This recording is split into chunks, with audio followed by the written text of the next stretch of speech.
Hello and welcome to Talking Aussie Books, a new weekly podcast shining a spotlight on Australian fiction. My name is Claudine Tinellis. As a writer and avid reader, I love chatting about books. And in this podcast, I'll chat to authors, publishers and readers, giving you, dear listener, insight into what's hot on the Australian fiction scene. So if you're looking for your next book recommendation or just want to know more about Aussie fiction writers, this podcast is for you. Grab yourself a cuppa, sit back and enjoy. Listeners, I'm coming to you today in what will be Sydney's 9th consecutive week of lockdown. I know many of you out there are currently facing or have faced tough times recently, so it's never been more important, in my humble opinion, to have feel-good stories that we can turn to. Stories that send us on a welcome journey away from reality, if only for a little while. And that's exactly what this next guest author's new book has done for me. Jodi Gibson is a Victorian-based author of 2 fiction titles. Her debut novel, The Memories We Hide, was published in August of 2019. And now Jodi is back with her second book called The 5-Year Plan. A super fun story which follows the adventures of Melbourne woman Demi Moretti as she tries to navigate life bearing the weight of her family's expectations to help run the family cafe and, at the same time, tick the boxes of her 5-year plan. It's a story to tantalise our taste buds as well as send us on some much needed armchair travel to southern Italy. A wonderful read. And so it gives me great pleasure to welcome Jodi to the podcast today. Hi, Jodi. Hi, Claudine. How are you? I'm really well, and I'm so delighted to be chatting with you today. And I wanted to say congratulations on the impending release of the 5-year plan. How excited are you feeling right now? I am super excited. This book has been in the works for quite a long time. So to get really close to the point where it's actually going to be out there in readers' hands is very exciting. That's wonderful. So, Jodi, can you tell me a little bit more about the book and what inspired you to write it? Sure. Okay. So the 5-year plan follows the story of, as you said, Demi Moretti, a 30-something Melbourne woman. And she has a 5-year plan for success in life, for work, relationships. And as far as she's aware, it's going pretty much to plan, of course, until it doesn't. Her life dramatically changes course and her plans are derailed.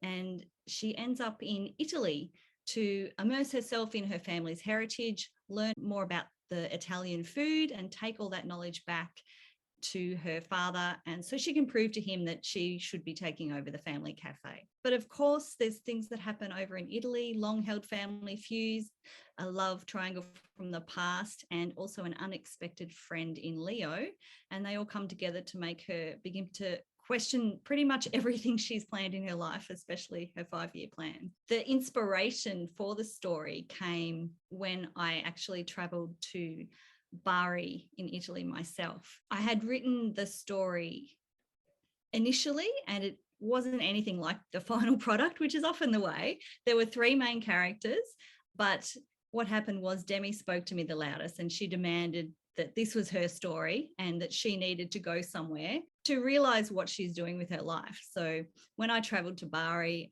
I thought this is the place that Demi needs to come to, and this is where she's going to learn her life lessons and realize that maybe, some plans don't always go the right way, but maybe fate has other ideas. So that's pretty much where the inspiration came from. Yeah, fantastic. And I absolutely loved it. And I want to talk about Italy a little while later. But I guess I wanted to say that it may or may not come as a surprise to listeners to know that foodie fiction is a thing. And I think it's fair to say that one of the central themes of this book is food. Demi, as you said, travels to Italy to learn more about her heritage and culture, but also to seek inspiration for the food that she wants to put on Cafe Moretti's menu. Was this something you consciously wanted to explore, and why? Initially, it wasn't part of the plan to write it like a foodie fiction type book. But when she went to Italy, and I knew that there had to be a reason for her to go there other than, running away from her life. And when I went there, the food in Italy is amazing. I grew up in the northeast region of Victoria. There's a lot of Italian immigrants here, and I grew up with a lot of Italians and experienced the food and the culture here in Australia. And so I'd always wanted to travel to Italy. And I have traveled to Italy a couple of times, and the food is always amazing and the people are amazing as well. And so when I had Demi with the cafe and I knew that she had to experience what it was like through fresh eyes, when she gets there, and all the food. And it just all came together, all of these amazing recipes from the Puglia region. They have their own style of pasta called orecchiette, and they have so many different sauces and so many different, it's real traditional family food. And I think that just brought the story together. So when I started throwing in some mentions of some food here and there, and, it's making my mouth water. So I hope it does the same for the readers, because food is a very important part of the Italian culture, of many cultures. As we know, food brings us together for celebrations, for family meals. So I think it was a really central theme it ended up being a central theme of the novel. Yeah, I know I said that I wanted to speak about Italy a little bit later, but since you just spoke. Sorry, I keep talking about Italy. No. I absolutely loved the parts of the book that were set in Bari. It actually took me back to my own Italian travels and the tiny towns with cobblestone streets dominated by piazzas and trattorias serving gorgeous regional food. And like you, it made my mouth water just thinking about, my own experiences there. So when you traveled to Italy, did you specifically go to Bari, and did you immediately know that you wanted to set your book there? I knew it had to be in Italy, and I knew I didn't want it to be the traditional bigger places like Rome or Venice or Florence, as beautiful as they are, and they have their own cuisine there. I wanted to be somewhere different because I wanted to go somewhere different too. Yeah. I pretty much pointed on the map and found Bari and said, yep, okay, it's on the coast. It's got a great tradition of food culture there. Let's go and check it out. And it just all fell into place. There's some lovely nonnas on the street that make their pasta out on the street for everyone to see, and they sell it. And of course, you have your touristy food places where you'll get your stock standard Italian meals. But if you look hard enough, and you don't have to look that hard, there's the traditional trattorias that serve the traditional food. As much as I wanted it to be Italy, I knew it had to be somewhere special. And I was so lucky that my pointing on the map turned out that Bari is really a special place. Indeed. And I must say, though I've never traveled to Bari and I've been to Italy a number of times like you, it has certainly made me want to put it on that list that we're all making. I have no doubt we're all making lists right now for all the things that we're going to do when this terrible pandemic is over and we can start to travel, or at least, have an approximation of normality at some point in the future. So Jodi, you have a YouTube channel dedicated to books and baking. Do you think that the two go hand in hand for you? Is it about, creativity? I've never really thought of it that way, but they are two creative outputs, aren't they? Yeah. I've been baking ever since I was a little girl with my mum in the kitchen. She was always baking some sort of cake or biscuit. And I think from the age of about 8 or 9, I started baking my own things. And it's something that gives me joy, I guess, to create something and, of course, enjoy it when you've baked it and lick the bowl. I still lick the bowl now. So that sort of creativity and that feeling of warmth, it's the same with a book. You open the pages to experience something and it brings you a joy. So I think for me, definitely personally, they go hand in hand.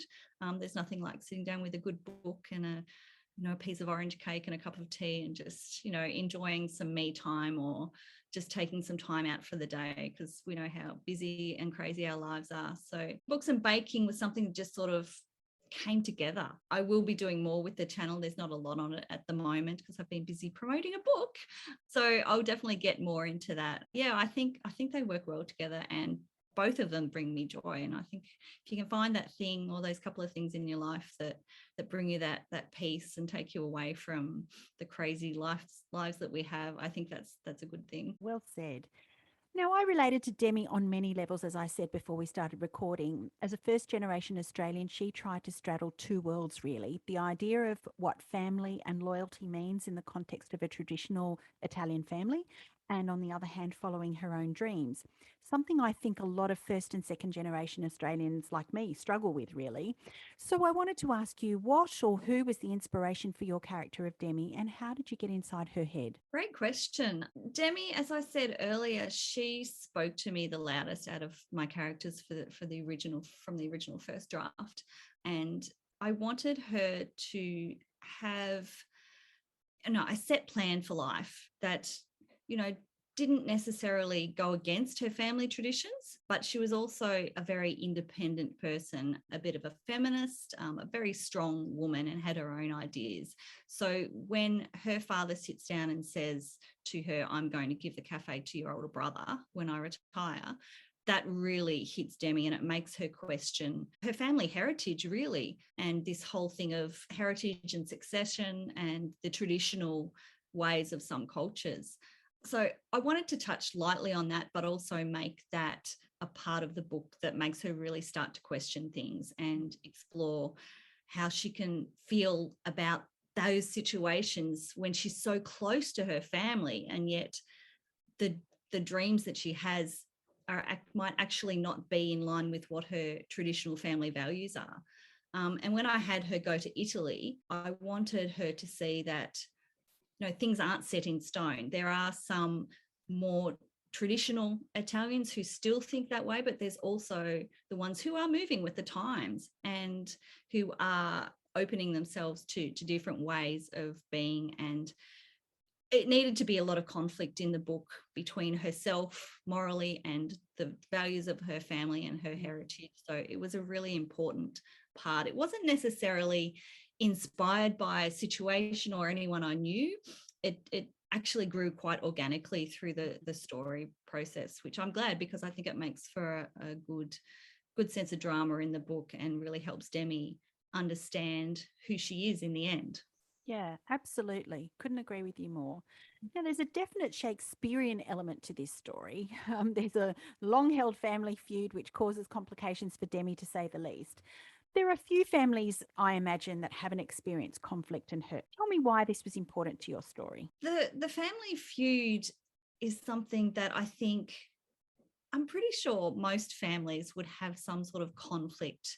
How dramatic that is and how much it affects the family is obviously, dependent on situations and individual families. With this one, with her parents coming out from Italy, and I won't give away any spoilers, there is a bit of a conflict there that Demi discovers. And again, I think it comes back to helping Demi understand who she is and why her family is the way that they are. And that, again, causes her character to grow, really, and find out what she really wants. And there's also some other rivalries between rival families, which I think is quite common, particularly in a lot of smaller villages and cultures.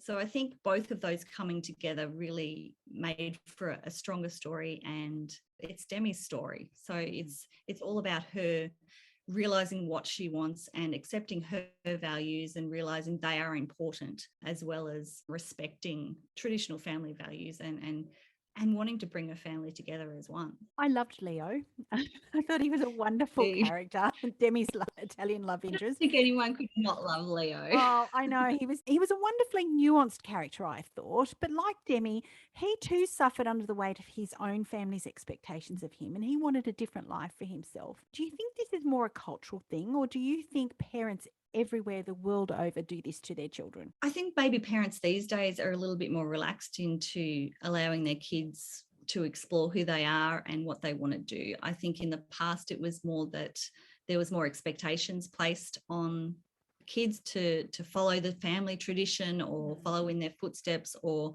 succeed at something in particular. But I do think that maybe in some cultures and heritages it is more prominent, where you are expected to take on the family traditions and follow in their footsteps.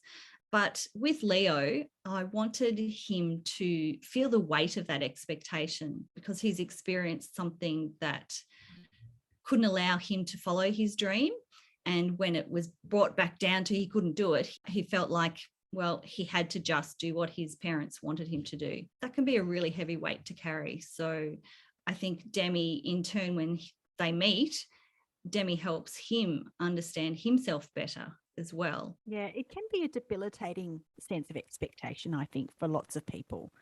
They can't move forward with their dreams because they feel they owe their family. Yeah, and in particular, they feel like, oh, well, this is just my life. This is the way it's meant to be. There is nothing else out there. I should be happy. And I think they feel that expectation of, I have a good life. It's not a bad life. might not be the life that I thought I would have, but I should be happy. And that's also a heavy thing to carry as well. This book is your second published work, but the first that has been published traditionally. Is that right? Yes, that's right. My first book, The Memories We Hide, I published independently. I did put it out there originally to a couple of publishers, but in the end, I decided to go down the indie route, which I'm really happy with. It was certainly a huge learning curve. When you're an independently published author, you're wearing more than just the writing hat. You are the publisher, you are the publicist. You've got your hand in every pot, and it's a lot of work. I had always planned to continue down that way, and it was only due to knowing someone who was in the industry who said, I really like this story, can I pass it on to someone else? And so was born Brio Books publishing this one. It was quite a whirlwind in the end, how it came about, but I'm learning things that I didn't know about the traditional publishing industry. Yeah, it's definitely been another learning curve, and a good one too. I'm enjoying it, and I understand both sides of the industry now, so I think that can only be a good thing. Do you think it was easier this time round? I think it's different. Writing the book wasn't necessarily easier. I find writing the book every book is different. You have different challenges with every book. When I was moving towards indie publishing this one, I probably found things a little bit easier because I knew what I was doing. Yeah. I was still learning along the way, but I basically knew what I had to do to get it out. And then when I signed with the publisher, it was taking on a different direction. So that was learning things. Some of that was much easier, leaving me to do more writing work while they were handling things. But then there's also the publicity and the promo that I have to do, which I think every author, no matter how you're published, needs to be doing these days. So not necessarily easier, but different. Okay, so thinking about your self-publishing experience and journey, what do you think that you learned about yourself as a writer? I definitely learned that the most enjoyable part of the process for me is the writing. I don't dislike all the publicity and the promo and the publishing, but I would rather be writing. So if I can have someone holding my hand along the way to help me towards publication, that's certainly a lot better because it leaves me more time to be writing. There's just so much to learn on both sides, and I would recommend anyone to really understand themselves before they go either way. Being an indie published author, you definitely need to be a control freak. So I knew that about myself. And that's probably been the hardest part. Being traditionally published now is taking that step back and knowing, okay, I can't 100% control some things, whereas when you're doing it yourself, you are in control of some things, which is a good thing a lot of the time, not necessarily all the time. So I think you need to know what you enjoy the most and what parts you're good at doing, and follow through with those. Both have been a huge learning curve and have taught me a lot about myself, and I'm getting better at some things. I'm getting better at talking about my book and, putting it out there in the world. Jodi, you and I met 4 years ago at our Fiona McIntosh masterclass in Adelaide. And since that time, we've become part of a couple of common writing groups and network in the same circles. So I wanted to ask you, how important to your writing and journey as a writer do you think being part of these groups has been for you? 100% important. I don't think I would be here without the support of fellow writers, and I think we are so lucky in Australia to have such a wonderful group of people who write and who do it because they love it and because they love books and they love supporting each other. I've got so much support through the couple of writing groups that we're a part of. If you're having a down day, you can just pop something in the chat and say, no, I hate writing, or I'm giving this up. That's it. It's all over. And that they're going to have your back and say, it's just a bad day. You can get through it. You're doing great. And on the flip side, if you have a win, you can share that, I've just done this, or this has happened, and they are so genuinely excited for you. If you're having problems with a plot thing, or you want to nut something out, they're there. That's not only just in the writing groups. I find on Instagram, there's such a supportive writing network out there as well of authors who are so genuinely happy to support someone else. And when you're happy to do it yourself, that you're getting that back as well. I wouldn't be here without that support, that's for sure. Yeah, there's something about writers. It's a difficult profession in many respects, and nobody understands what it's like unless you've been there. And Mhm. so I do definitely find that having a group to turn to, and I mean, I'm not the kind of writer that actually seeks assistance with plot dilemmas or issues or anything like that. But it was like you said in the first instance, when you're having a bad day or when you think that you're not exactly sure why you're doing this, why you're putting yourself Which is through awful. this, with no real tangible prospect of success, it can be quite disheartening. And so there is nothing like the support of other writers to buoy you and hold you up in those times when you're feeling very doubtful about your own situation. So Absolutely. And the reality of this industry that we're both in is that there's a lot more lows than there are highs a lot of the time. So you really do need that support behind you and someone who understands that you're not just whinging and complaining. we're doing plenty of that. Plenty of that. For sure. Speaking from my own experience, of course. So given your experiences as both a self-published and now traditionally published author, what tips would you have for aspiring writers out there looking to find a home for their novel? I think my first tip would be believe in yourself. There's so much that happens when you're writing a book or trying to get it out there. As I said, so many low points that you just need to believe in your story and believe that if you believe in your story, other people will believe in it. And also, if you believe in it enough, look into indie publishing if you think that might be for you. Get your story out there. The Memories We Hide was a story I wanted to get out there. So it was probably more impatience than anything else that I indie published it, because I just wanted to get it out there and I wanted to keep writing. I wanted to write the next book and I want to write the next one and the next one. So you have to love it. You have to believe in your story and good things will eventually happen. Fantastic. Thank you so much for that. So, Jodi, if there was one thing that you wanted readers to take away from this novel, what would it be? I always like to say about this book that it's not a book that's going to change the world, but it might change your day. You know, if you're having a down day with everything that's going on in the world, as we well know, to escape in a book that can take you to another part of the world that you can't access at the moment and take you into someone else's life. There's nothing I like more as a reader than being totally transported into someone else's life. And I think with the 5-year plan, you can absolutely be transported into Demi's life and taken with her through all her dramas and all of the fun stuff as well, and the food and the experiences and how she learns and grows over that time while she's in an amazing place in Bari in Italy. It's just a real feel-good book. And I think that's something that we really need right now. And, you know, it asks the questions, do we make our own fate? Sometimes without even knowing it. So it makes you think as well. So I just want readers to experience the book, enjoy it, and, you know, hopefully brighten their day. Tell me, are you writing something else at the moment?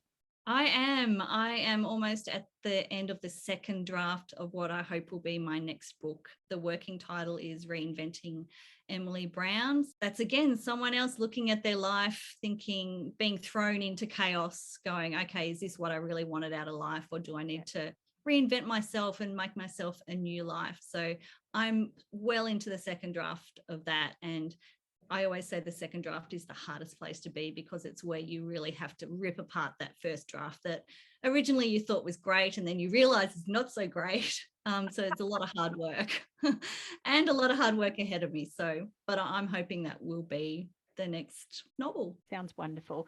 Jodi, if listeners wanted to find out more about you and your books, where can they do that? You can check out my website, which is www.jfgibson.com.au, or you can also find me when I'm procrastinating and should be writing. I'm usually on Instagram at jfgibsonwriter, and the same handle on Facebook as well. I think we're all there when we're procrastinating.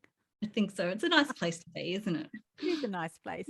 Jodi, I really enjoyed reading the 5-year plan, and as a friend, I'm super proud to see this book released into the world. I wish you every success with it and the others that will surely follow. Thank you so much for joining me on Talking Aussie Books.